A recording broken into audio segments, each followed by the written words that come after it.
రీసెంట్గా Indian box office వద్ద దాదాపుగా పుష్కర కాలం తర్వాత ఓజీ మూవీతో భారీ బ్లాక్ బస్టర్ అందుకున్నాడు పవర్ స్టార్ పవన్ కళ్యాణ్.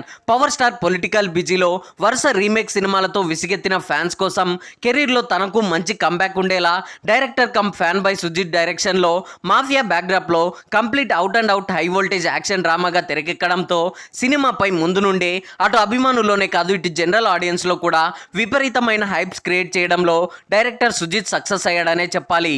ఈ క్రమంలోనే రీసెంట్గా ఇండియన్ బాక్స్ ఆఫీస్ వద్ద భారీ అంచనాల మధ్య విడుదలై తొలి రోజు ప్రేక్షకుల నుండి పాజిటివ్ రెస్పాన్స్ను దక్కించుకొని తొలి రోజు advance bookings, premieres, day 1 final offline లెక్కలు అన్నీ కలుపుకొని మొత్తంగా 150 కోట్లకు పైగా బెస్ట్ ఓపెనింగ్స్ను దక్కించుకొని ఆల్ టైమ్ రికార్డ్ సెట్ చేశాడు. ఇక లాంగ్ రన్లో దాదాపుగా 310 కోట్ల గ్రాస్ మార్క్ కలెక్షన్స్తో దుమ్ము లేపేసి తొలిసారి 100 కోట్ల షేర్ క్లబ్లో చేరిపోవడం కూడా విశేషమనే చెప్పాలి. సో ఇలా థియేటర్స్లో మోత మోగించిన ఈ సినిమా దాదాపుగా నెల రోజుల తర్వాత అక్టోబర్ 23న ఓటీటీ నెట్ఫ్లిక్స్లో అయితే స్ట్రీమింగ్ కానుంది.